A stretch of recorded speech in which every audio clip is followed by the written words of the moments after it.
কবিতাৰ শিৰোনাম এজন কবি আহি আছে।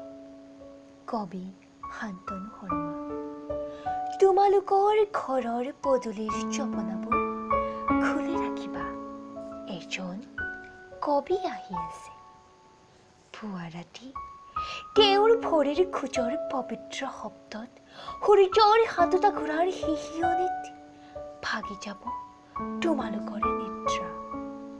কোন মাতৃয়ে তেওঁক পৃথিৱীৰ পোহৰ দেখুৱাইছিল নুসুধিবা।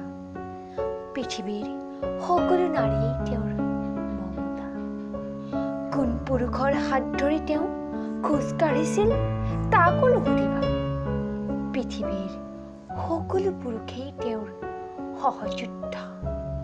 যদিও বিশেষ প্ৰয়োজন নাই কোনো কবিৰ বাবে কোনো বিশেষ পৰিচয়ৰ, তথাপি ক'ব পাৰি প্ৰতিজন কবিয়েই শিপাৰ দৰে চুই আছে মাটিৰে অন্তৰাত্মা।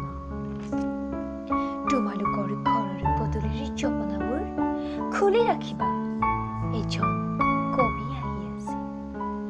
আহি আছে নেকি কনচেনট্ৰেশ্যন কেম্পৰ পৰা ফেচিষ্ট নিৰ্যাতনৰ সাক্ষী হৈ? তেওঁ আহি আছে নেকি দ্বিতীয় মহাযুদ্ধৰ কোনো পাৰ্যভূমিৰ পৰা? লং মাৰ্চৰ সৈন্যদলক তেওঁৱেই শুনাইছিল নেকি পাহাৰ কথা বুঢ়াৰে সাধু কথা?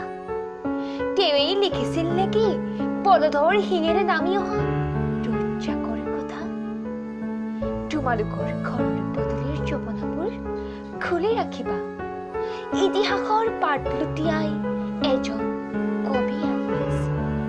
পুৱা ৰাতি তেওঁৰ খোজৰ পবিত্ৰ শব্দত সূৰ্যৰ সাতোটা ঘোঁৰাৰ হিহিয়নিত ভাগি যাব তোমালোকৰ নিদ্ৰা।